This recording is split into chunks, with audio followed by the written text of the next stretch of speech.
días, queridos hermanos, los saludo en nombre del Señor, como es habitual, y los invito a abrir sus Biblias en la primera carta del apóstol San Juan, ¿cierto?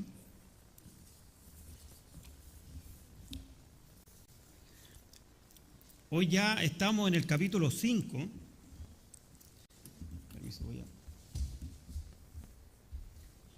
Hoy ya estamos en el capítulo 5, en el último capítulo de la epístola, y vamos a leer los primeros 5 versículos.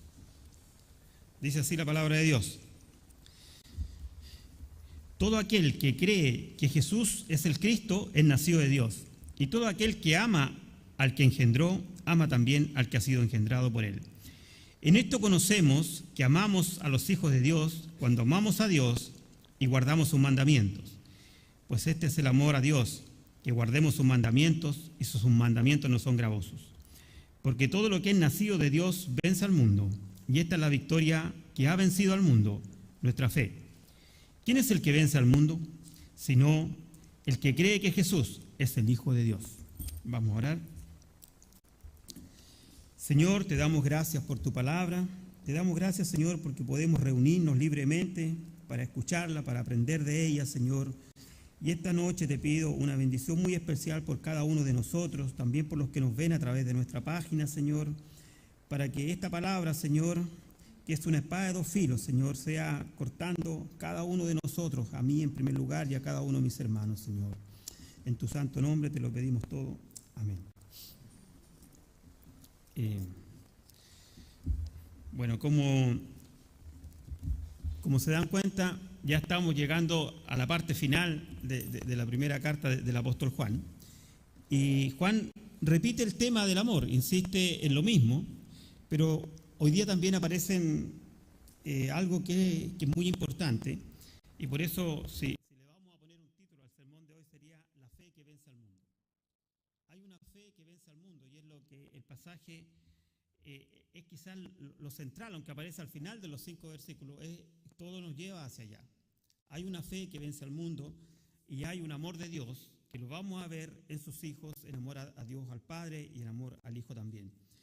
Ya Juan esto lo había expuesto anteriormente, siempre recordamos un poco. Vamos a ver el capítulo 2 de 1 Juan, versículo 22, dice así: ¿quién es el mentiroso sino el que niega que Jesús es el Cristo? Hay alguien que niega que Jesús es el Cristo.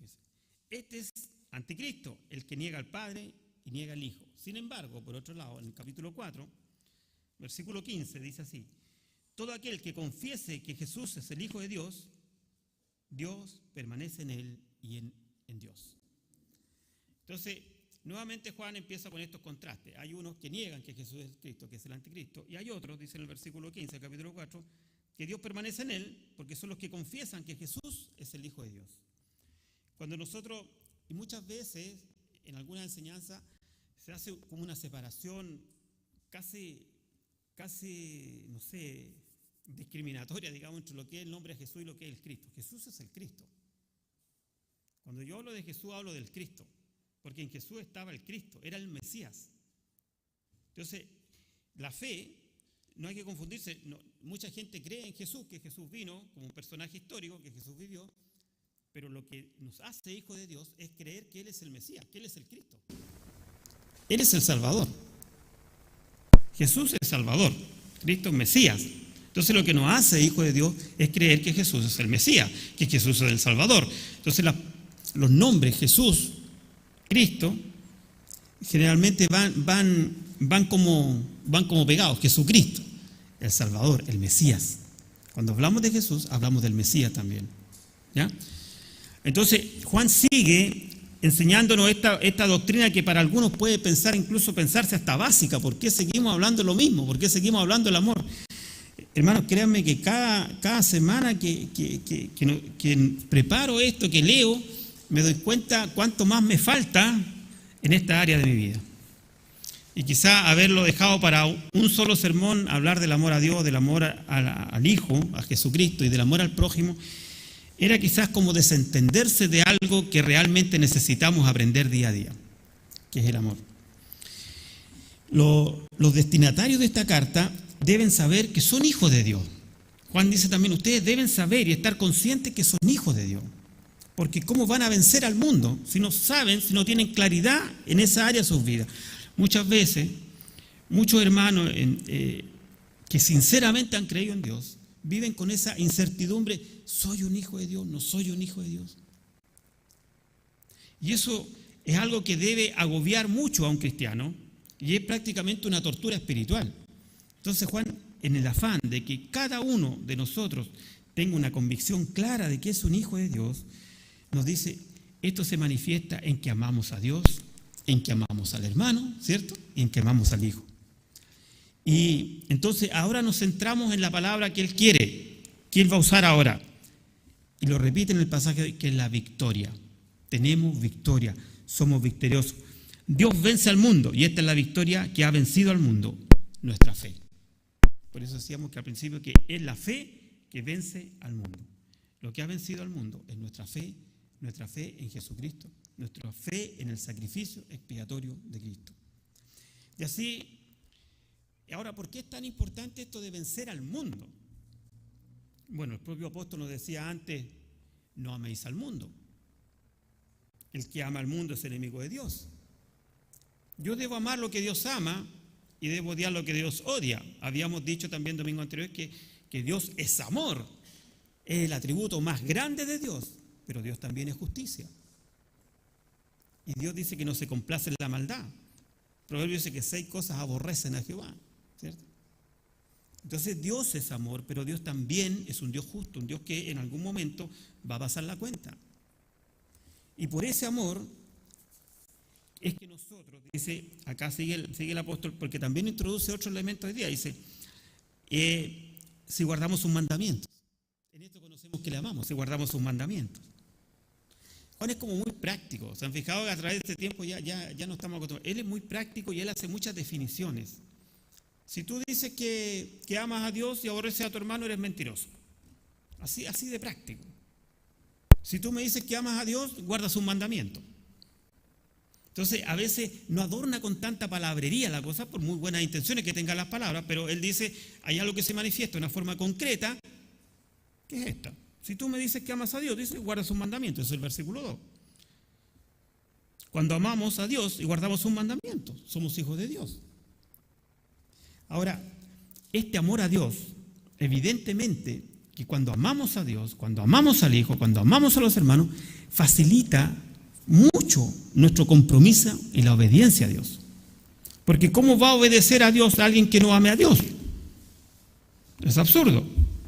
Entonces, en esta práctica de Juan, en esta lógica tan simple que él tiene, dice, el amor de Dios facilita mi obediencia a Dios y facilita también mi compromiso con Dios.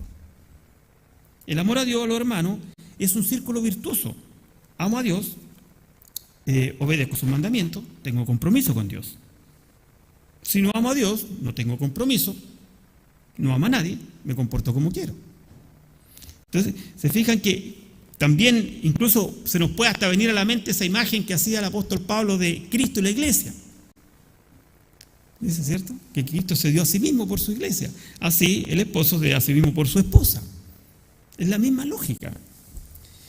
La conducta desobediente a los mandamientos de Dios, hermano, más que un tema de entender o no entender, es un tema de amor a Dios. Cuando alguien no está obedeciendo, cuando alguien no está viviendo de acuerdo a los preceptos de Dios, es más un tema de amor a Dios, de respeto a Dios, de ese celo santo que debe tener a Dios, que un tema de entender o comprender los mandamientos de Dios. Hay veces, es que no entiendo, es que no comprendo. No. El problema puede ir por otro lado, por eso es que dice que debemos escudriñarnos cada uno de nosotros. Ver que el tema del amor a Dios nos va a ayudar, nos va a facilitar toda la vida. Hay un pasaje que está en 2 Timoteo 4. Vamos a 2 Timoteo. Vamos a leer todos los pasajes que podamos, porque a veces no alcanzamos y los dicto nomás, pero 2 Timoteo 4. El apóstol Pablo está ya, dice que por ser sacrificado, está por ser entregado. Entonces él dice y le escribe a Timoteo, a su discípulo amado, y en el capítulo 4, 2 Timoteo, versículo 10, le dice así: Voy a leer del 9 para contextualizar un poquito nomás. Procura venir pronto a verme, dice, porque Demas me ha desamparado amando este mundo y se ha ido a Tesalónica. Crescente fue a Galacia y Tito a Dalmacia. Dice que Demas me ha desamparado amando este mundo. Entonces, cuando dice que Demas me ha desamparado amando este mundo, y Juan me decía que no améis el mundo, tengo que yo necesariamente que concluir que Demas no era un hijo de Dios. No sé si después se habrá convertido, pero en ese momento, ¿qué lo llevó a seguir a Pablo? Puede haber sido un entusiasmo, a lo mejor venía de una familia cristiana, a lo mejor su papá, su mamá lo llevó a la escuela bíblica desde chico, se entusiasmó, siguió la rutina y siguió con Pablo, pero en algún momento se fue al mundo. Quiero pensar, porque no sabemos más de Demas, que en algún momento, como el hijo pródigo, volvió a la casa del Padre. Espero algún día encontrarme con Demas. Pero hasta acá, por lo que dice Pablo, él no era un hijo de Dios, porque amó más el mundo que la obra de Cristo. Se fue al mundo. Entonces, ¿por qué? ¿Por qué digo esto? Y esta es nuestra declaración para hoy. Porque todo aquel nacido de Dios vence al mundo. Todo el que ha nacido de Dios vence al mundo. Todos vamos a tener luchas en este mundo, pero el nacido de Dios vence al mundo. Ahora, ¿cómo el Hijo de Dios vence al mundo? Bueno, la razón más grande, o quizás la única razón, es porque Cristo venció al mundo. Esa es la razón por la que nosotros vencemos al mundo. Y por eso es que acá el apóstol Juan nos dice tan categóricamente, el que es nacido de Dios vence al mundo. Versículos 1 y 2, los voy a leer de nuevo. Todo aquel que cree que Jesús es el Cristo es nacido de Dios, y todo aquel que ama al que engendró, ama también al que ha sido engendrado por él. En esto conocemos que amamos los hijos de Dios, cuando amamos a Dios y guardamos sus mandamientos. El que cree que Jesús es el Cristo es nacido de Dios. Es tan fácil entender a Juana, es tan fácil, porque él nos enrea. El que cree que Jesús es el Cristo es nacido de Dios. Como les dije antes, no se trata de tener un conocimiento histórico de un hecho real que existió, comprobado. El creer en Cristo es creer que Él es el Mesías, que Él es el Salvador, que Él es el Cordero de la propiciación, que murió por mí, que murió por ti. Y yo me aferro a esa verdad y le digo, Señor, creo que enviaste a tu Hijo a morir por mí. Y cuando lo personalizo, esa es la fe salvadora. La otra es un conocimiento histórico. Todo lo que indica que el cristianismo, hermanos, no excluye personas. Por eso dice, todo aquel que cree que Jesús es el Cristo, todo aquel que cree que Jesús es el Cristo. Cuando él habla de todo aquel que cree, generalmente ellos tenían la idea, porque para Pablo, que Pablo incluso dice que cuando le habla a los colosenses que el evangelio se ha predicado a todo el mundo, porque para el mundo de ellos era todo lo que rodeaba el mar Mediterráneo nomás, pues era el mundo de ellos. Entonces el evangelio se predicó a todo el mundo. Y por eso dice que todo aquel que cree, o sea, no importa si está en aquella época, ¿cómo se llamaba? Cuando el Jonás dijo que se fue en lugar de ir a Nínive, fue a Tarsis, que era un lugar de España, del sur de España. Entonces, ellos recibieron el evangelio los africanos, recibieron los del Oriente Medio, que es donde estaba Jerusalén. Entonces se había predicado a todo el mundo el evangelio. Y por eso es que el apóstol Juan dice, todo aquel que cree, dice, en esto conocemos que amamos, porque es nacido de él, todo aquel que cree, o sea, de cualquier parte del mundo. El Señor no hace distinción de personas, no hace distinción de razas, de lenguas, de tribus, de nada. Todo aquel que cree. Acá hay un verbo que dice que es nacido. Y la frase, todo aquel que cree, lleva implícito este verbo, que es nacido de Dios. El que cree es nacido de Dios. La fe del creyente es una evidencia irrefutable de su nacimiento espiritual. Si nosotros tenemos fe en la victoria de Cristo, es porque hemos nacido espiritualmente. Cuando vamos a ver más adelante el tema de los mandamientos, ¿por qué para algunas personas son gravosos los mandamientos? También hay un tema ahí que debemos nosotros empezar a ver si algún mandamiento me es gravoso, ¿por qué me es gravoso? ¿Por qué a veces ando sacando cuentas pequeñas? Sí, eso sí, pero lo de acá no, aquí no, pero acá no se meta conmigo, no. ¿Me entiendes? De repente hay un cristianismo medio acomodaticio ahí. Bueno, todo el que ama al Padre, dice Juan, ama también al Hijo. Esta es la segunda parte. La fe y el amor son inseparables. La fe y el amor son inseparables. Repito esto, que lo hemos dicho varios domingos, pero tenemos que seguirlo repitiendo. La fe y el amor son inseparables. Y él escribe, cuando amamos a Dios y cumplimos sus mandamientos, en realidad, esta es la frase que siempre él ha dicho anteriormente. Fíjense, volvamos ahí al capítulo 2 de 1 de Juan, versículo 3 dice ahí. El apóstol está repitiendo. ¿Por qué? No porque era un ancianito que se le iba la idea, sino que quería que nos quedara muy claro. Primera de Juan capítulo 2, versículo 3 dice así, y en esto sabemos que nosotros le conocemos, si guardamos sus mandamientos. O sea, si tú le conoces, vas a guardar sus mandamientos, no es algo gravoso. ¿Ya? Primera de Juan capítulo 3, versículo 23. Y este es el mandamiento, que creamos en el nombre de su Hijo Jesucristo y nos amemos unos a otros como Él nos ha amado. Este es el mandamiento más grande que nos pide, que creamos en su Hijo Jesucristo. Y ahí aparece la obediencia, cuando creemos. Juan declara que el amor por los hijos de Dios debe ir unido al amor por Dios. O sea, si yo amo a Dios, amo a los hijos de Dios.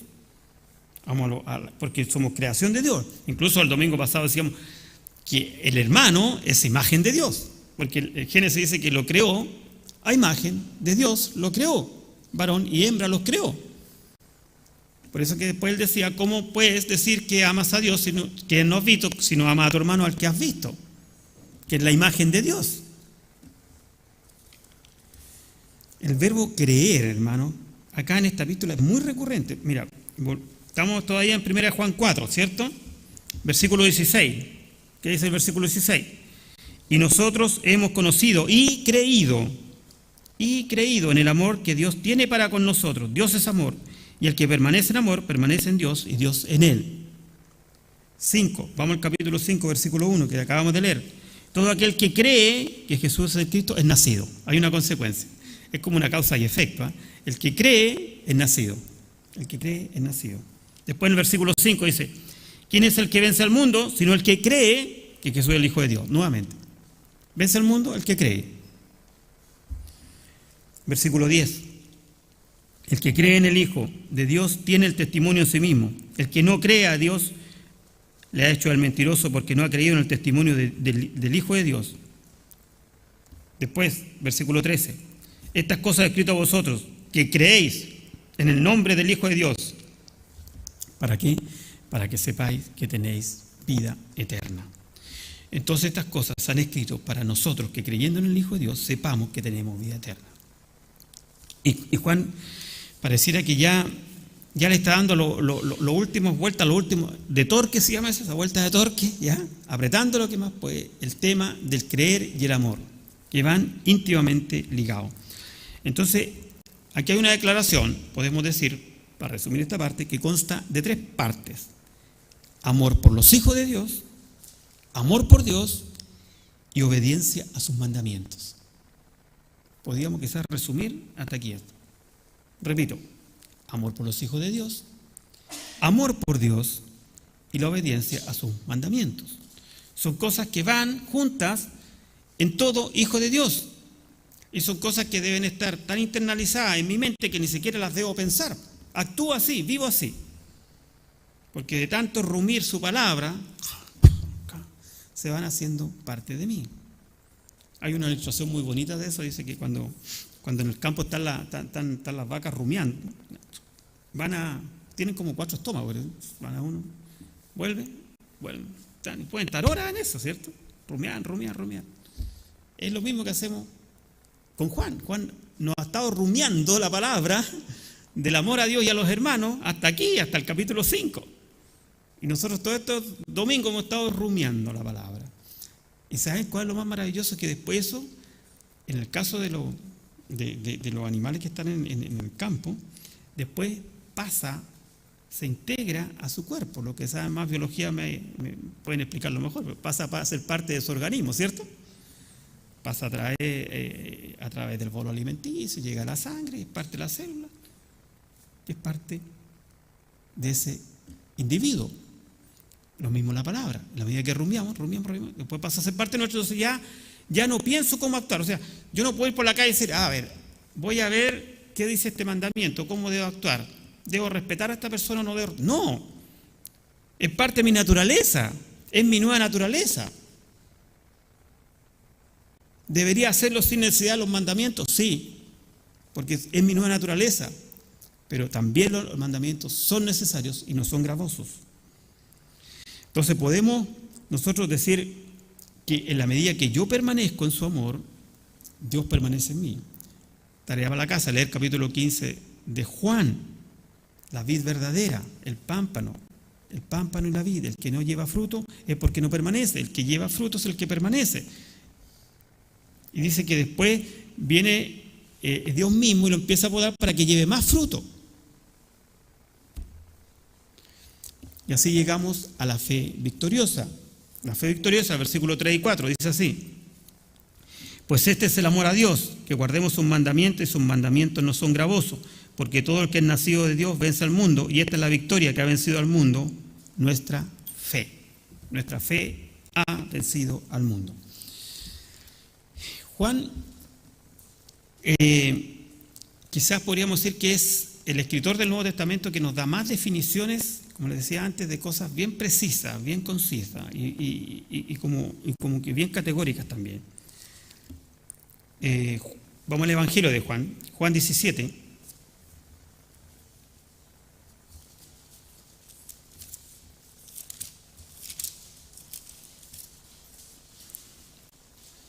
Juan 17, versículo 3, dice así: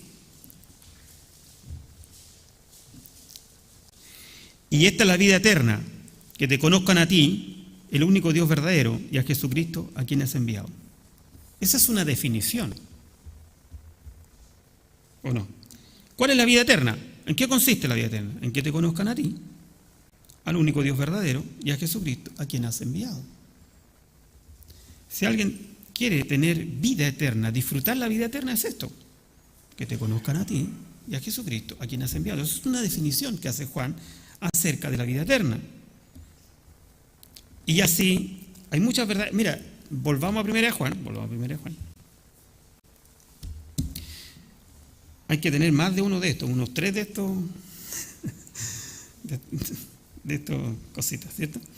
Ya, vamos a 1 Juan, ahí en capítulo 2, vamos a ver algunas verdades espirituales que Juan define también. En 1 Juan 2, 5 dice así, 5 y 6. Pero el que guarda su palabra, este es verdaderamente el amor de Dios, se ha perfeccionado. El que guarda su palabra se ha perfeccionado en el amor de Dios. Por esto sabemos que estamos en Él. El que dice que permanece en Él, ¿qué pasa?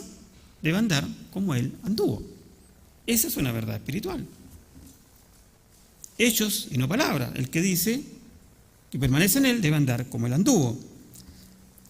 Capítulo 3, versículo 10. 1 Juan, sigo en 1 Juan. Capítulo 3, versículo 10. En esto se manifiestan los hijos de Dios y los hijos del diablo. Todo aquel que no hace justicia y que no ama a su hermano no es de Dios. Otra verdad, otra declaración. Fuerte, pero es lo que tiene el apóstol acá. En el mismo capítulo, el versículo 23. Y este es su mandamiento, que creamos en el nombre de su Hijo Jesucristo y nos amemos unos a otros. Capítulo 4, versículo 2. En esto conoce el Espíritu de Dios. Todo espíritu que confiesa que Jesucristo ha venido en carne es de Dios. Entonces ahí nos está dando una verdad espiritual.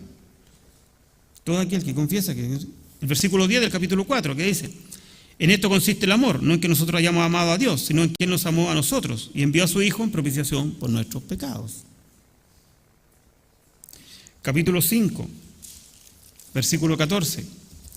Y esta es la confianza que tenemos en Él, que si pedimos alguna cosa conforme a su voluntad, Él nos oye. Conforme a su voluntad, Él nos oye.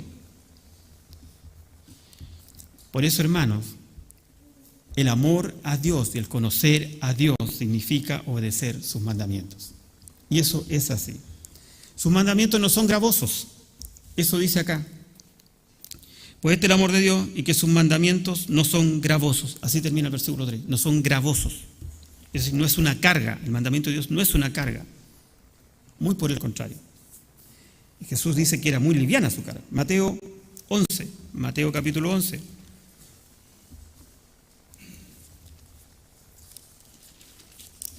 Mateo 11:30 dice así: porque mi yugo es fácil y ligera mi carga. Jesús tuvo que decir esto porque existían en aquella época los fariseos, ¿se recuerdan? Hablamos de los fariseos, los saduceos, los sacerdotes, los escribas, todo ese grupo de gente, que lo que hacía era agregar a la ley de Moisés un montón de mandamientos humanos, que hacían que para las personas fuera una carga pesada poder sobrellevarlo. Y muchas veces esos mandamientos estaban como armados a la pinta de ellos. Entonces Jesús dice, porque mi yugo es fácil y ligera mi carga. Eso es lo que hace Jesús, hace la carga ligera. Dice que ahí en Mateo 23, un poco más adelante, Mateo 23,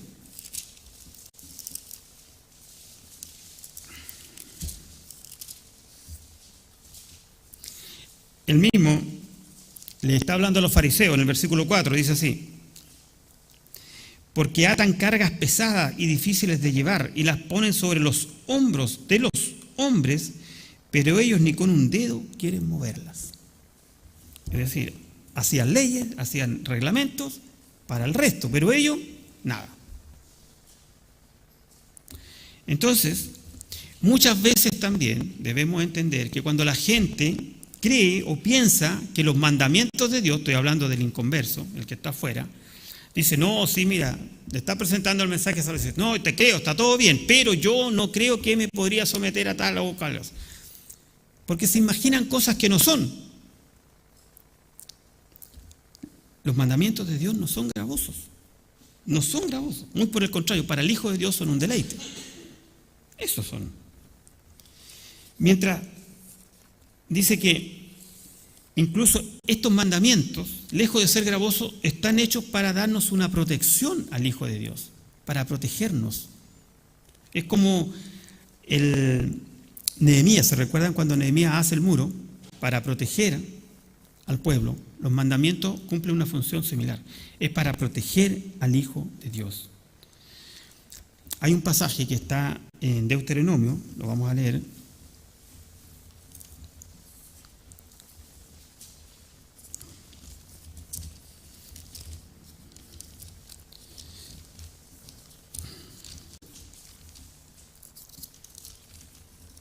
Deuteronomios capítulo 30.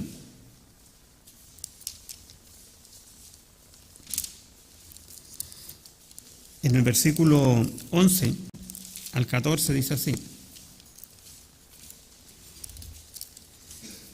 porque este mandamiento, está hablando Moisés al pueblo de Israel, porque este mandamiento que yo te ordeno hoy no es demasiado difícil para ti ni está lejos. No está en el cielo para que digas, ¿quién subirá por nosotros al cielo y nos traerá y nos hará oír para que lo cumplamos? Ni está al otro lado del mar para que digas, ¿quién pasará por nosotros el mar para que nos traiga y nos haga oír a fin de que lo cumplamos? Porque muy cerca de ti está la palabra, en tu boca y en tu corazón, para que la cumplas. Es decir, que los mandamientos de Dios, el Hijo de Dios, como el Espíritu Santo mora en él, lo va a hacer cumplir los mandamientos de Dios. Hermanos, aquí también debemos tener algo muy claro, que en la medida, ¿por qué digo esto y por qué me tomé este tiempo a hablar de los mandamientos de Dios, la importancia? Porque acá me dice que debemos vencer al mundo. ¿Y cómo vamos a vencer al mundo? Si no conocemos los mandamientos de Dios, no nos deleitamos en los mandamientos de Dios, no obedecemos los mandamientos de Dios. Entonces, dice, y sus mandamientos no son gravosos. Esta es la victoria. Ahí el versículo 4 dice, porque todo el que es nacido de Dios vence al mundo. Y esta es la victoria que ha vencido al mundo, nuestra fe. El Hijo de Dios vence al mundo por su fe. Quizá les voy a poner una ilustración que quizás parezca ridícula para los más jóvenes, pero los más antiguos no nos va a parecer tan ridículo. Antiguamente en Chile, no sé si todavía existirá, había muchos gitanos, ¿se recuerdan ustedes? Antes había muchos gitanos por todas partes, yo no sé dónde se fueron, pero había muchos gitanos. Y la gente, el común de las personas, le tenía un poco de temor a los gitanos, porque había creencias de que ellos podían hacer maldiciones, dar maldiciones a la gente. ¿Ya? Y bueno, y también hay otras creencias populares, como el mal del ojo y todas esas cosas, ¿cierto? Que existían antiguamente. Pero todo eso, hermanos, es por el mundo. Eso es del mundo. Nosotros, los hijos de Dios, estamos por sobre esas cosas. Tú vences al mundo en el sentido que tú no temes a esas cosas, porque tú estás anclado en Cristo. Entonces nosotros no podemos creer que una gitana te puede hacer un daño, o que alguien porque miró a tu hijo le va a hacer un mal de ojo. ¿Me sigue la idea? Ahora, hay casos peores en los que sí tenemos que vencer al mundo el día de hoy. Por ejemplo, muchas personas, hermanos, y le puse esa ilustración un poco más cómica para dar esta que es más fuerte quizá. Hay muchas personas hoy en día que están en problemas, graves problemas, en su familia, en su hogar. Un ejemplo tremendo es el tema de la droga, muy común hoy en día. Muchas familias sufren este flagelo de la droga por sus hijos, y a veces padres también tienen el problema de la droga. Y cuando conversas con algunos de ellos, piensan que es imposible salir de ahí. El temor más grande es que puedan morir producto de esto sin poder salir de ahí.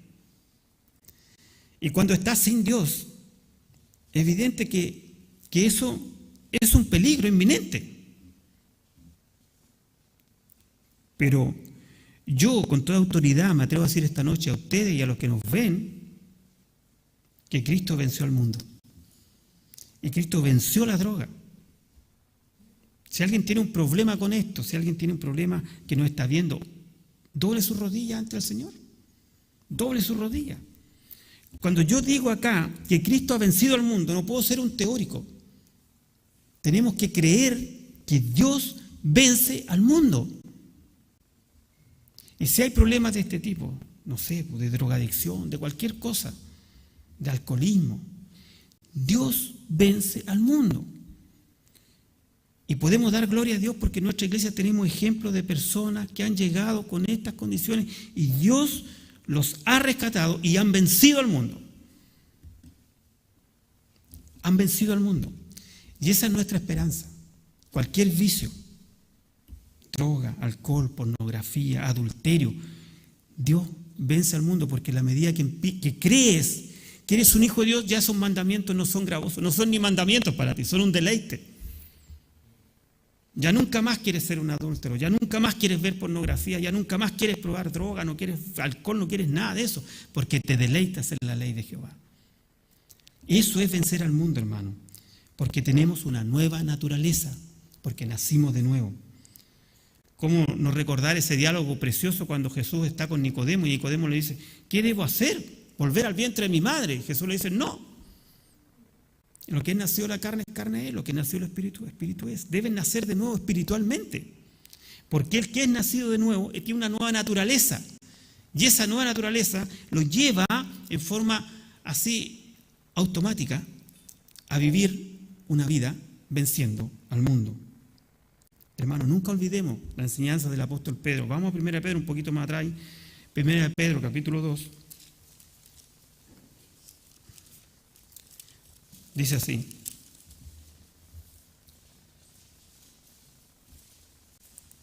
Amados, disculpe, 1 Pedro 2:11. Amados, yo os ruego, como a extranjeros y peregrinos, que os abstengáis de los deseos carnales que batallan contra el alma. En el mundo hay deseos que batallan contra el alma. Y dice, nosotros somos extranjeros, peregrinos. No pertenecemos a este país, nuestra patria celestial. Un día vamos a cruzar el río, ¿cierto? Hebreos. capítulo 11. Un poquito más atrás está Hebreos, ¿cierto? Hebreos capítulo 11. Dice así, versículo 13. Conforme, está hablando de los héroes de la fe. Hebreos 11:13 dice, conforme a la fe murieron todos estos sin haber recibido lo prometido, sino mirándolo de lejos y creyéndolo, y saludándolo y confesando que eran extranjeros y peregrinos sobre la tierra. Confesando que eran extranjeros y peregrinos sobre la tierra. Eso somos. Extranjeros y peregrinos. Entonces, hasta aquí pienso que nos ha quedado como claro ya quién es el que vence al mundo. Porque el versículo 5 decía, volviendo primero a Juan 5, dice, ¿quién es el que vence al mundo? Sino el que cree que Jesús es el Hijo de Dios. Ese es el que vence el mundo.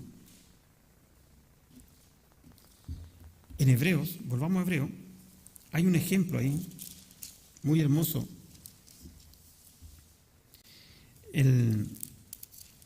Que está en el capítulo 11. No vamos a leer todo el capítulo 11 por un tema de tiempo, pero ustedes en su casa lo pueden leer completo.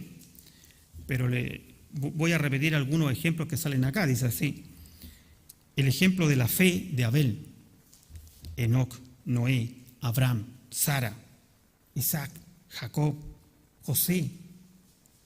Los padres de Moisés tuvieron fe cuando lo pusieron en la canastita y lo pusieron en el río, ¿cierto? Eso es fe. Moisés mismo tuvo fe. Josué tuvo fe. Israel completa tuvo fe cuando entró. Cuando llegan, Rabab, ¿se acuerdan de Rabab? Que ayudó a los espías. Son héroes de la fe. Y son héroes de la fe todo el que vence al mundo. Ahora en el siglo XXI también. Aquel hermano que salió de un vicio, que venció eso, que dobló su rodilla ante el Señor, es un héroe de la fe, como lo fue Rabá, como lo fue Josué, como lo fue Moisés, como lo fue el soldado israelita que cuando llegó a Canaán ya no había maná, porque el maná era para el desierto. Ahora estaba en Israel, ¿y qué tenía que hacer? Cultivar la tierra y con fe esperar el fruto. Entonces la fe que vence al mundo es la fe que tenemos en Jesucristo, hermanos. Esta fe es la que hizo que triunfasen todos aquellos que hemos nombrado: Noé, Abraham, Josué, José, Jacob, Isaac, Israel completo, perdón. Todos ellos, todos fueron victoriosos. Hay una carta, hay un libro que nosotros en la iglesia lo hemos estudiado ya como 4 veces, que el pastor Carlos nos ha enseñado mucho, que es el Apocalipsis. Podríamos decir que el libro Apocalipsis es el libro de la victoria. Vamos a leer algunos pasajes de Apocalipsis. Hay muchas personas que no les gusta, que lo encuentran un poco tedioso, pero hoy día lo vamos a ver de la perspectiva de la victoria. Apocalipsis, empezando por el capítulo 2, el apóstol está escribiendo a las 7 iglesias que están en Asia Menor. Asia Menor, ¿cierto? Apocalipsis capítulo 2, versículo 7, dice así: el que tiene oído, oiga lo que el Espíritu dice a la iglesia. Al que venciere le daré de comer del árbol de la vida, el cual está en el medio del paraíso. Al que venciere. Versículo 17. El que tiene oído, oiga lo que el Espíritu dice a la iglesia. Al que venciere daré de comer del maná escondido. Y le daré una piedrecita blanca.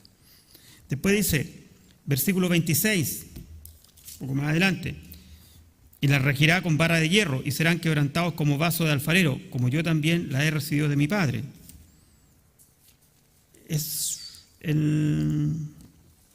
No, ahí me equivoqué, era el 26, perdón. Al que venciere y guardare mis obras hasta el fin, yo le daré autoridad sobre las naciones. Versículo 26. ¿Ya? Después el capítulo 3, versículo 5, dice así: el que venciere será vestido de vestiduras blancas, y no borraré su nombre del libro de la vida. Versículo 12. Al que venciere, yo le daré una columna del templo de mi Dios y nunca más saldrá de allí. 3:21. Al que venciere, le daré que se siente conmigo en mi trono, así como yo he vencido y me he sentado con mi Padre en su trono. Entonces el libro de Apocalipsis, veámoslo como el libro de la victoria.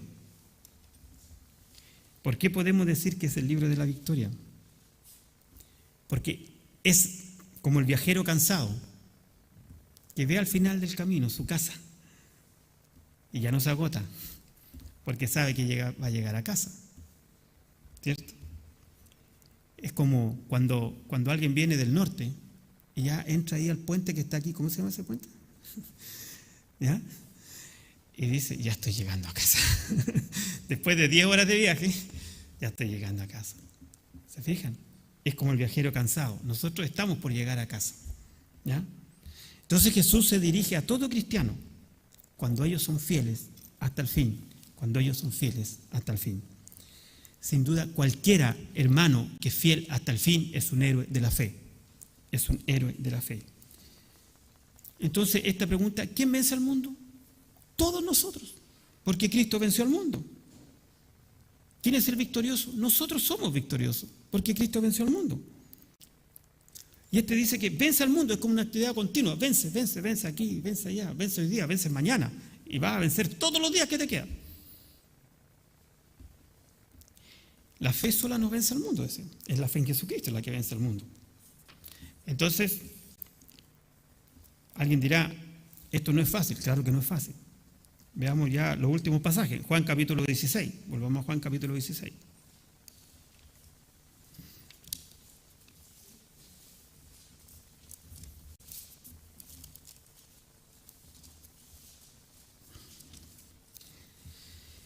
El versículo 33, muy conocido por nosotros,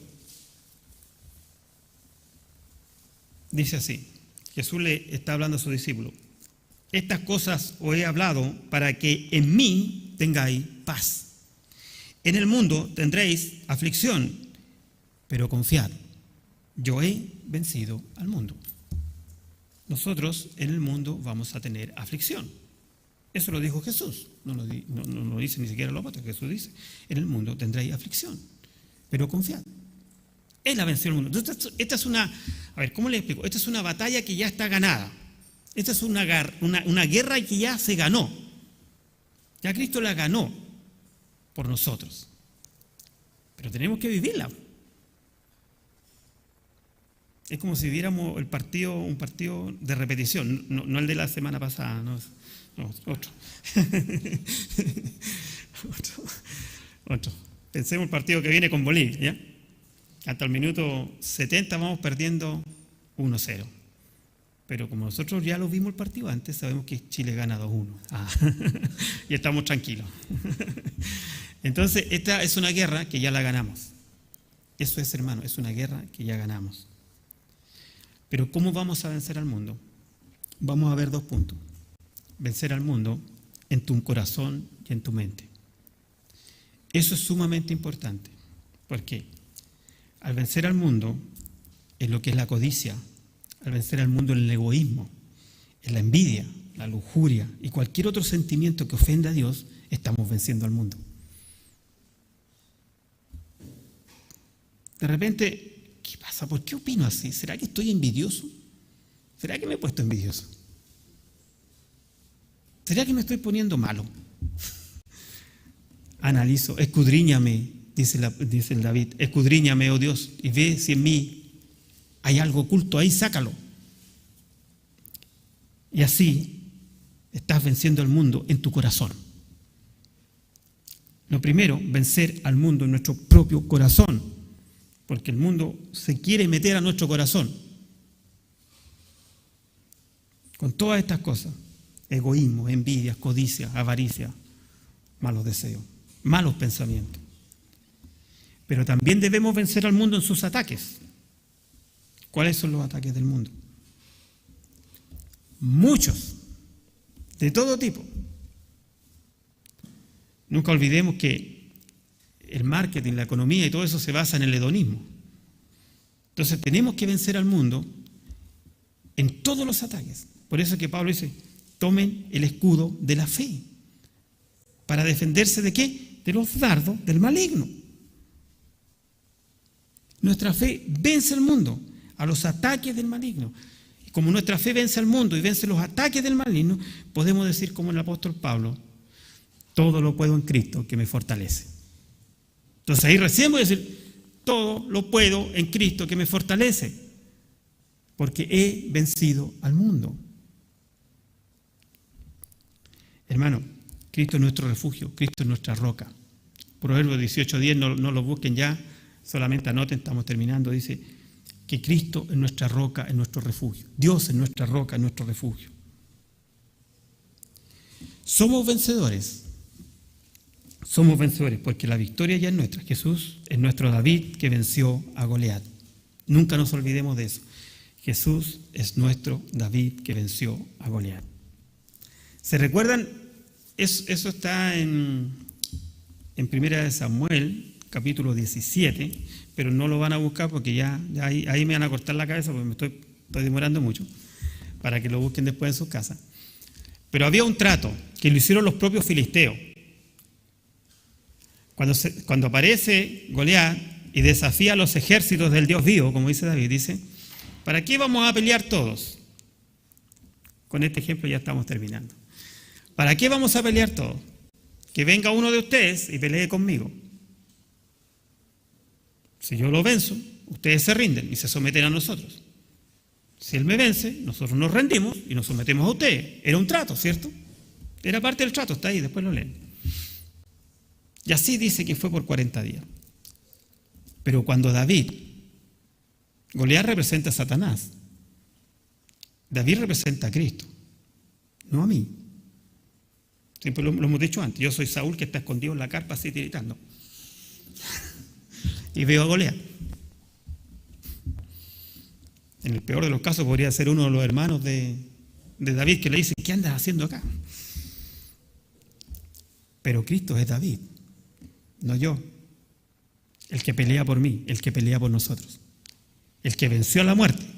Porque Goliat desde la juventud era un asesino. Él se identificaba con la muerte. David vence a Goliat, pero los filisteos no cumplen su palabra. ¿Saben lo que pasó? Dice el relato, que huyeron para seguir atacando a Israel. Satanás fue derrotado en el Calvario, el mundo. Jesús lo derrotó, pero Satanás no se quedó tranquilo. Se arrancó, se escondió y desde su trinchera nos sigue atacando, nos sigue mandando dardos del maligno. Pero hermanos, vámonos con nuestra mente, en nuestro corazón, con el pensamiento que dijimos al principio cuando comenzamos, la fe que vence al mundo. La fe que vence al mundo. Y todo aquel que es nacido de Dios, vence al mundo. Por eso Pablo le dice después a Timoteo, porque no te he dado espíritu de cobardía, sino de poder, de amor, ¿qué más? Y dominio propio. Ese pasaje, léanlo si quieren, porque es muy hermoso. Está en 2 Timoteo, se los doy, 2 Timoteo capítulo 1, versículo 7. Y el versículo 12 de ese mismo capítulo dice así, por lo cual asimismo padezco esto, pero no me avergüenzo, porque yo sé a quién he creído y estoy seguro que es poderoso para guardar mi depósito para aquel día. Esas son las palabras del apóstol Pablo. Nos ponemos de pie, hermano, y vamos a orar.